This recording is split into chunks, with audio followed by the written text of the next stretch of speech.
Welcome back. Happy Decemberween, everybody. We are playing, it is December 4th, and we are playing our Halloween episode of Dread. Welcome to Dungeon Not Included. Yeah, welcome to Dungeon Not. Yeah, seriously. This was, for those joining us, this is your first time, we started this game the day before Halloween with the intention of it being a one-shot, and it has dragged for a while. They just keep being really good at pulling digital tiles. Yeah. We are playing Dread, which is an RPG that uses a... Sorry about that. Uses a Jenga tower rather than a dice pool. So anytime the tension ramps up, they pull a tile, and if the tile falls, they're removed from the game. So far, only NPCs have bitten the dust, and actually only one NPC at that.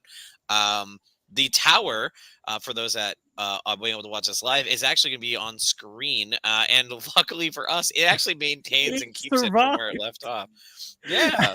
I've had I'm surprised that it lasts a month yet. So 2 months of this tab open. My computer's grinding. Yeah. Good thing That's I kept it on nothing. remote. My sister's new spouse has so many tabs, and when I asked them, "Do you ever close any tabs?" they said no. I know they were joking with me, but I kind of feel like that might be true. Right? New browsers allowing me to save and transfer tabs over to other devices. It's just enabling at this point. Yeah, right? Yeah. So quicker recap than the last recap, just because last time it took so much of our audio. We are campers at a campsite where bad things are happening.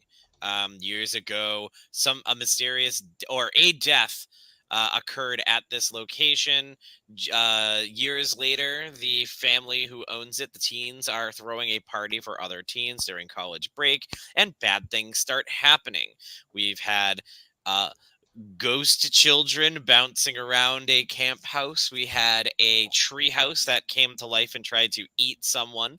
We had an ashen body come out of the fire pit and try and pull someone in. We have a mysterious cabin where when both an arrow and a person went through the front door, they somehow ended up in the sky and fell to the ground and splattered. A lot left alive in our group. We have NPCs first, and we'll get to our main characters who can introduce themselves really fast.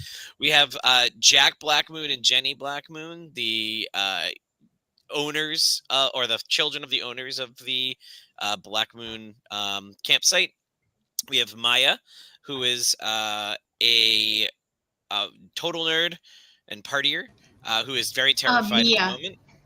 Oh, Mia, thank you. I do that every time. Mia, total nerd and partier, when not on the clock. And Sherlock, our golden retriever, good boy, will not die under any circumstances. We might all die, but Sherlock's getting away. Don't worry, everyone at home. Mm-hmm. And now we have, and also trapped with us right now, we have our three PCs. We have Renee, played by Rubble. We're going to give us a quick. Tell us a little bit about Renee real fast. Yeah, Renee is Mia's younger sister. Basically already given up on being an individual. And as we described in the first episode, is just the daughter from the guy in Footloose who hates dancing. Absolutely. Next, we had Brad, voiced by Brennan. Hello. Brad is a jock, a football jock, who is also into D&D and English lit. So, and Perfect. that's his true passion. Yeah, of course.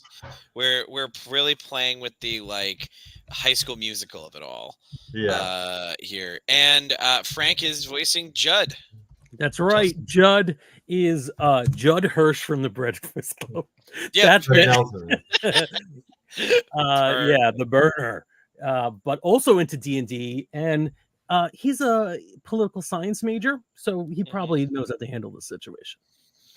And I don't know if I filled out. I don't know if I said this in case it's anyone's first episode. I'm Alex. I am everyone else. Yeah. Yeah. Oh, and one last little bit. I think. Oh, you all had like a signature item at this point too. Renee had a lacrosse or field hockey stick. Do you remember which one it was? Lacrosse. Judd had a football as well as Pride and Prejudice. No, that was no. Brennan's That character. was Brad. Brad, not Judd. Brad, Yeah. sorry. And it was Brad a copy of Wuthering Heights. Wuthering Heights, that's what it was. And then Judd, I don't know if you came with anything, but you definitely have come across. I believe you have the whistle. I have the whistle now, which I've told no one about because this is a horror movie, and why would I tell anyone about a haunted whistle I found? Yeah. And I also had a authentic recreation of a tomahawk, which is not at all authentic. I believe Brad confiscated that from me at one point. Maybe. I think I grabbed it to try and chop a door down at some point. Yeah. So but I don't remember whether I gave it back. Yeah. After we got into the truck and ran into the burning man who screamed something about saving the children, you did admit to the fact that you had the whistle. Oh, yeah. I didn't admit to it right away, but eventually I did say, oh, this? Yeah. That. Yeah. So a burning, going back, right, perfect segue. A burning person has screamed that you need to save the children, and the car that you are in, which we thought was going to be your vehicle, out of there, which is not, is now currently engulfed in flames, and that's where we left off. Much faster than last time. Sure.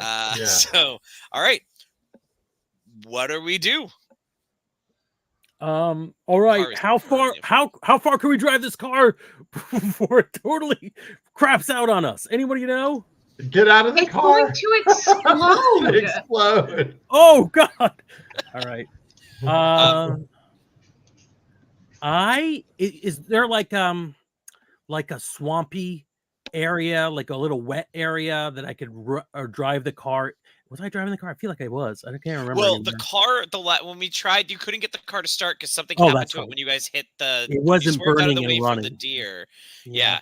You tried it. You tried it. Y'all got inside because you were going to drive away. But in the very first episode, you had swerved to get out of the way of a deer, and that's right, messed up the bottom of the car. Sorry for belaboring that. Okay, I was going to do something dangerous, but yeah, I'm going to run away. This is Dread. If you want to do something dangerous, you can. Just how dangerous do you want it to be? Because you're going to have to pull some tiles.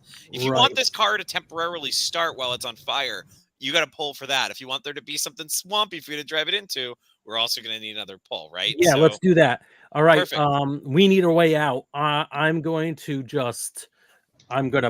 try to start the car, even though it's on fire, and like drive it into the lake. Drive it into like a swampy, wet area that'll hopefully extinguish the flames, but nothing where it's going to be completely submerged unless I pull poorly. Mm-hmm. All right. How many pulls is this? I think the first one is going to be to see if you can get the car to even start, because I don't think it's worth pulling for the lake if it doesn't you knock over the tower. I am going to do this is it 3? It's top 3 and bottom 3, I think, is what we've been playing. Yeah, right? So you can't pull that one because it's within the bottom 3. Look how careless I am. Wow. You're playing a dangerous game. I am. You are the most dangerous. Hell with you guys. I started the car. All right, the car started. And as you get the car started, yes. I think Jack Black Moon is super excited. He's like, yeah, man, this is great. Let's go drive. All right, yeah, him and I are in the passenger seat or in the front seat, and screw it. Oh, okay, it's up. Not even a wobble. Not Yeah, even we one have more seen hand. wobble animation. It is fun. And Uh. what's nice is the way you pulled that too, by creating the next, you've opened up a whole new row for people to pull from, which is nice. Yeah. So right. Okay. Kind of an expert. So you start driving. Describe this. You want a swampy area. Describe what you want, and you can have it. Yeah, so basically just a kind of a clearing right off the road, where the trees are far enough apart that that you can actually drive and be relatively comfortable. You're not going to ram into anything, and it's lower elevation than the rest of the road. So recent rains kind of made it wet. So it's wet, Sure. it's muddy. The car can still get stuck in it, but it's wet enough to extinguish the flames, but not totally submerge the car. Sounds good. I think that's exactly what happens. I think you get it in there and the flames start to submerge, but you can tell that there's just no way those tires are catching anything anymore. Right? You're not gonna be able to easily get that vehicle out of this thing. You're gonna need to winch it or something if you wanna. We have a potential escape route if we have to convince each other to actually do this, to maybe push it out. Okay. So you all climb out of the vehicle. I think Jenny, being as selfish as she is climbs over everyone to get out the door first. No, she injured her leg last time, remember? That's right. She did injure her. It's been a month. It's been a whole month. Yes, she injured her leg. I didn't even re-listen to the episode, and I somehow still retained all this information. Because you are the youth. She injured her leg. All right, correct me if I'm wrong. She injured her leg when the flaming hand came out of the fire and grabbed her. Is that right? When did she injure her leg? That was Mia, somebody. I thought. That was Mia. Somebody, because I remember the flaming hands coming out and grabbing somebody, and then I think that was the flaming hands grabbed Mia. No, I think you're right. I think it was Mia who got injured, and Jenny was just worried about her. I think Jenny's. I think that's the case. I think Jenny's. I think a lot of the people listening to this podcast will probably be listening to them back to back, so it's going to be extra hilarious for them that we can't retain something. Oh yeah, half hour later. and peek behind the curtain. We have notes. We have a running doc, and did not write any of this down. Nope. At no point. We are very bad at Never. that. I did make a very important note, which is on screen right now. Sherlock the dog will not die. It's true. It's true. Very important. Vital. In fact, I think while this is happening, Sherlock the dog is outside the car just looking at you guys like, what the hell were you thinking? Yeah. Like, he's just giving you a good look, like sideways head tilt, like, you dummies. What were you doing even getting in that car? Listen, we got to get out of here and not fight each other tooth and nail to do it. We need to put down some planks, get some leverage, pull this car out of the mud, and get the hell off this campsite. I don't even, and Jenny's looking at you like, do we even have time for that? Do you know how long it's going to take? You know how long it'll take to walk out of here? Because I don't. So I'm going to grab Judd and we're going to push the car out of the mud. Yeah. You were saying something about a whistle, though. What the hell was that about? What? This whistle came like out of the tree. It was on the floor inside the cabin. I don't know. I don't have time to solve any mysteries. You figure it out. Jack, you're the one Jack, who knows all the lore, right? Yeah, Jack sees the whistle and goes white. Dude, where? Always a great sign. Yeah, where'd you find the whistle? It was in one of the cabins, the one with when you got locked in. Cabin H? Yeah, I guess. I didn't get the tour before the world started to fall apart. All right. So when oh god, I lost. Hold on. I gotta get my notes. God. That's actually Jack talking. Wait a minute. My stupid notes. Until I find it, I'm gonna say when the counselor who went missing. Forget Yeah, his that's name, fine. Damn it! I don't need his damn name. He's I dead. had it though. All right, I'll find it. I'll find it He had a name. in a bit. He had a name. When the counselor who went, the counselor who died, when they recovered his body, the whistle was missing. Um, I mean, he was burnt, but not so bad that like anything should have it should have disintegrated or anything. But it was weird. Um, he went into cabin H, well, the old cabin H before we had to rebuild.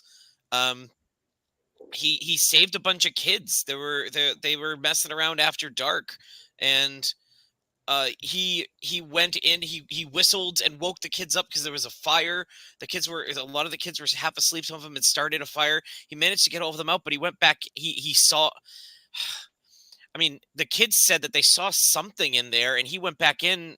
A silhouette of a kid or something, and he never came back out. When they recovered, that was missing. You found that when they found that in H. You're saying that's the whistle of a ghost whistle.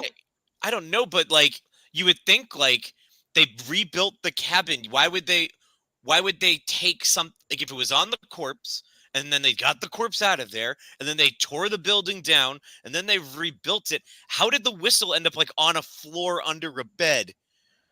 You know what? It seems really fucking stupid. You know what? I don't give a shit. Let's move this car.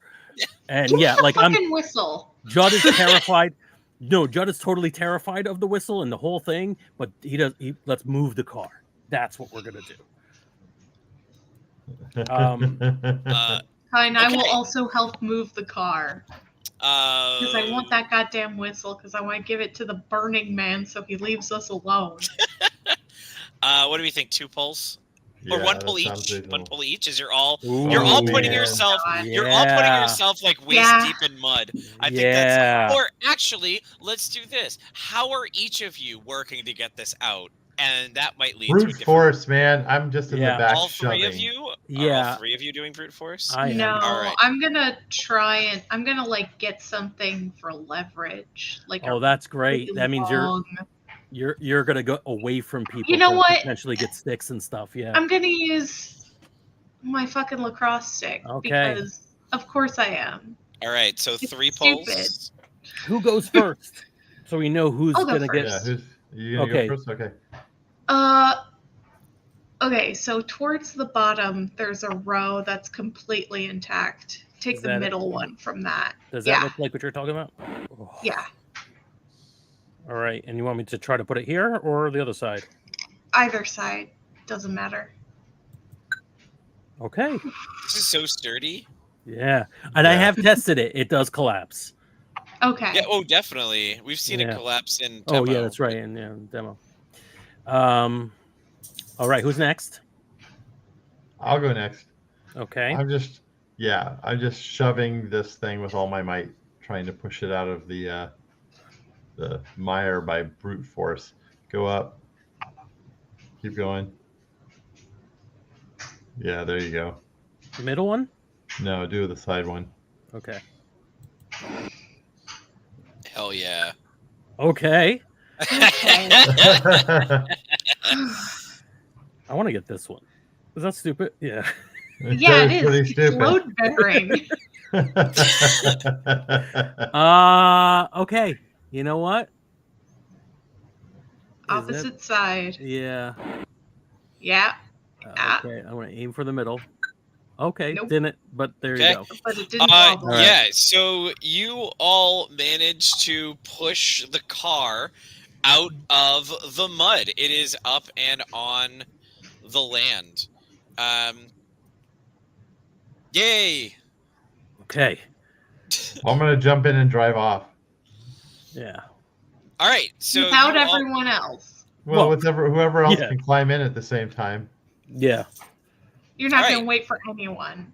How many No, people wait can for fit in this people. car? How many well, That's a you people? good managed to question. How many squeeze. we You have? managed to squeeze legally Squeezed or everybody in a No, minute not ago. legally. when the car was on fire, you had everybody in it. Oh, yeah, that's true. That's true. Okay, let's get back in and wait until we drive to some other horrible destination. Let's do this. Yeah. You get in the car and you drive, and as you drive down the road. Quick aside, if Mhm. this were a real horror movie, this is when Frank would be cheering because the entire cast decided, F this, we're leaving. Whether or not there's like a success, it's not going to succeed, of course, but this would be very No. exciting for me. Of course not. Yeah. As you stop driving, you drive down the road, you get past the same we said that this is supposed to be a 90s movie where they didn't even worry about cultural sensitivity way earlier, so it's got like terrible totem poles holding up the sign that says Camp Black Moon, and you drive past and you're driving down for a while, and you're not seeing any real turnoffs. You start feeling after about 10 minutes or so like you've seen some of these trees before, some similar rocks.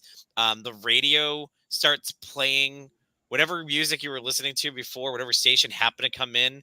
It starts looping back the same song you already heard. It seems kind of weird for a radio station. Why would they play the same sort of songs back to back? And all of a sudden you find yourself pulling up in front of the totem poles of Camp Black Moon, as the road just brought you right back to where you were. Brad, were you not paying attention? There had to have been a turnoff. There were no turnoffs, man. Judd, Possible. give me the fucking whistle. Give me the whistle right now. I thought I gave it to you already. Didn't I toss You it to you? did not. Wait. Give it's me the still whistle. on my wrist. I snatched the whistle. All right, so you have the whistle. What is your plan? I jump out of the car and say, "Hey, you stupid fucking fireman, come get your dumbass whistle and leave us the fuck alone." I think that to summon this otherworldly thing, you're definitely going to need some pulls. We're getting towards end game level, so let's say 3 pulls for that one. To summon a that's brutal. monster. Yeah. So, first thing I want to do, right above where way towards the top, right above where the 2 ones stack. I want the middle one from that one. This one right here? Nope, This the one one right below it. That one. Yeah. Okay. I don't like the way that sounded. Okay. And then the space above that, I want the 2 on either side. Okay.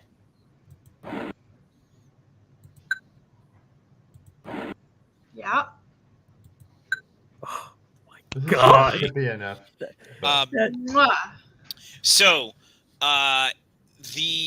all of a sudden you feel there's a whirlwind. There's a windstorm kicking up, and you see in the camera flies back to the woods, and you see the tree house that was up, and it starts to fall apart and break apart, and all the wood starts flying and splintering and breaking and starts flying back towards the camp. It cuts to the fire pit, and you see almost like a sludge, all the ash and fire comes out of the fire pit, and what's some of the other out of the woods you see there was the shadowy figure in the background. You see the shadow elongates on the ground and starts to pull itself towards the center right in front of you, and they all merge on cabin H, which bends and breaks and bends up and over so that the back where the showers and such, where the roof has crashed and creaked and made a gigantic mouth, a giant sharp maw, as it sits down to you and screams, "You need to save the children. Wake the children." I'm gonna blow the whistle. Pull. Mhm. All right. I want the side closest to us on the topmost row we can pull from. No, other side. This one. Yeah, that one. Oh, I guess it's mirrored. So this one. Okay. I cannot see. Oh, yeah. Perfect. You blow the whistle, Not and even a wobble. as you blow the whistle, you hear the laughter of those children who are in the cabin start to get louder as they start to, like, glowing lights start to come out of that area, and they start to spin and circle around in front of you, almost like a halo, and they get faster and faster and faster, and then launch themselves into the sky. And along with them, following, comes the giant maw of the cabin that flies up into the air as well. And they swirl and swirl and explode in a beautiful, beautiful firework display of phantasmic glory all over the place. And as that happens, without anyone being near it for whatever reason, the car starts. Did anybody else get out of the car, or was it just me? I don't know, but the car all of a sudden starts, and it sounds great. It's weird. I did imagine that I got out of the car to yell at Brad because it felt like a scene where everybody gets out of the car for some reason. No, you look, and it's just Sherlock's driving. No. Just Sherlock is driving. He's like, "Get out of here!" You like he speaks? No, Sherlock talked the whole time. No, everything seems fine. You look down the road and it's clear. The sun is coming out. It's like a brand new day. I did it. I did it. I'm gonna kick your ass. I found the whistle. And I'm the one who solved the whole damn thing. Oh, you blew on the whistle. What other things are you gonna do with the whistle? Come on. I'm sorry. You were the one who did jack shit with the whistle, even though you had it the whole fucking time. Not the whole time. I think Melvin was the whole fucking time. No, Melvin died before that, right? Yeah, you look over at Melvin's corpse. It's Melvin's corpse is pretty rotten. It's. I point at Melvin's Screw that guy. He ruined my. Oh my god. Jack gets out and he puts one arm over either of your shoulders, just looks at you both and says, "My dad's gonna kill me." And then end credits. Yay! I can't believe that thing didn't fall down. Not once. That's impressive. Okay, so like that was all right. Proof. Yes. It did work. So that was 2.5 episodes of Dread. Yay! Oh, yeah. Well, I had lots of fun playing. I loved you were Dread. A great GM. Thank you. I wish I had kept better notes. It's completely unnecessary. Like any good horror movie, I was not paying attention to the plot. Yeah. As that was my first round of GMing for this podcast after 3 years of this, Yeah. whatever it's been. I have to say, Brennan, lots of kudos, because I know you've as our most common GM. Yeah. I enjoyed it. I'd do it again. I would definitely have some things I would do differently. But overall it was a good time. I love this. The one thing I would look forward to doing differently on doing like virtual remote is I would try to find a version of Jenga where everyone could pull for themselves. Because clearly I'm just too good at pulling. And that's why I didn't. I think that's Frank's fault. Yeah. Yeah. Mm-hmm. Wait, I don't like the way that. Blaming Frank is always a good. And as a reminder for everyone, Sherlock the dog did not die. Nope. Hooray! Absolutely not. Only one person died in this horror movie. As a horror movie fan, I'm a little bit disappointed. I I know. movie. I know. I Not thought in you, that was- Alex. I'm disappointed with the writers. Yeah. You know, Yeah. I It feel could be like all of they us. could have done more. I mean, the thing with the flying flames was pretty awesome. Mm-hmm. But like, as a denouement after that horror film, like it should have been gorier. Yes. I'm just happy that Melvin, my arch rival, died.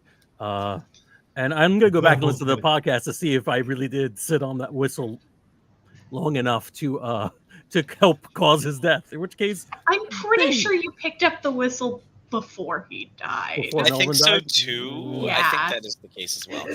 Which Real quick, I actual forgot Frank to. blows every whistle he finds, no matter what. Whenever I find a whistle, until it's taken away from me by an adult.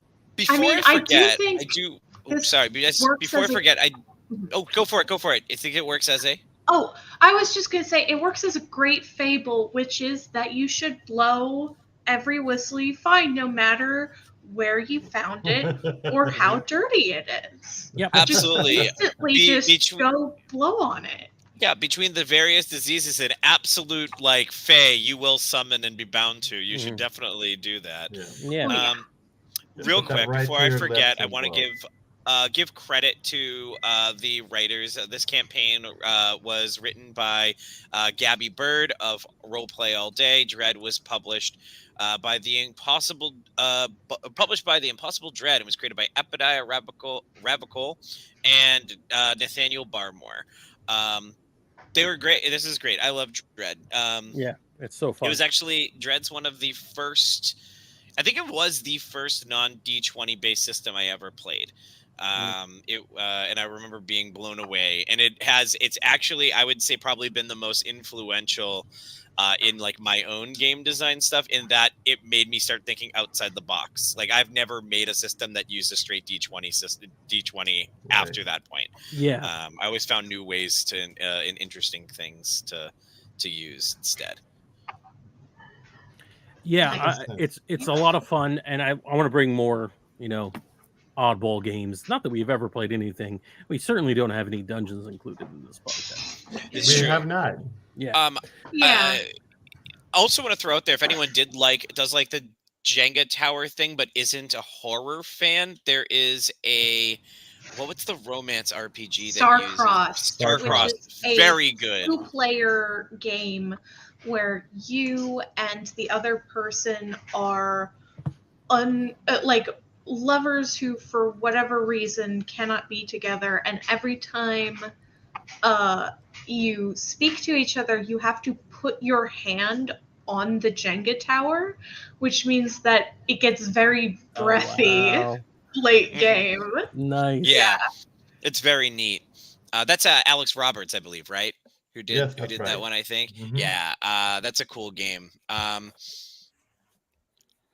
also love that. I do think we need to do a pirate version with that game that I found online and purchased. There's some little game for like ages 5+ where you pull swords out of a bucket and it launches a pirate in the air if you pull the wrong one. So I feel like a nautical game of Dread using that would be very good. That'd be awesome. Yeah, love it. All right. So next week, are we going back to our old game, which once again, over a month, we'll have to refresh ourselves. We'll really have to refresh. Yes. Katanas and trench coats, maybe. Why don't you send us positive reviews on podcatchers and tell us what you want us to play next, including Get On With It, play your original game. We'll accept all. Get on with it. Yes. But until then, watch the skies. I've done that like 2 times and I'm liking it. I don't know why. It's for me. Yeah. You said it ties in with the ARG. So. Yeah, there's a lot of air pollution that I'm worried about.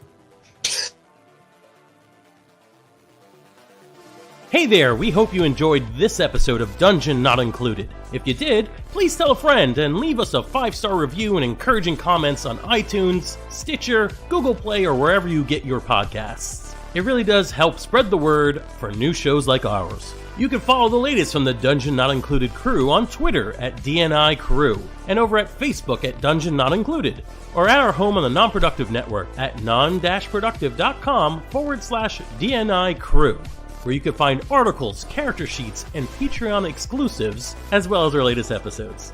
Thanks!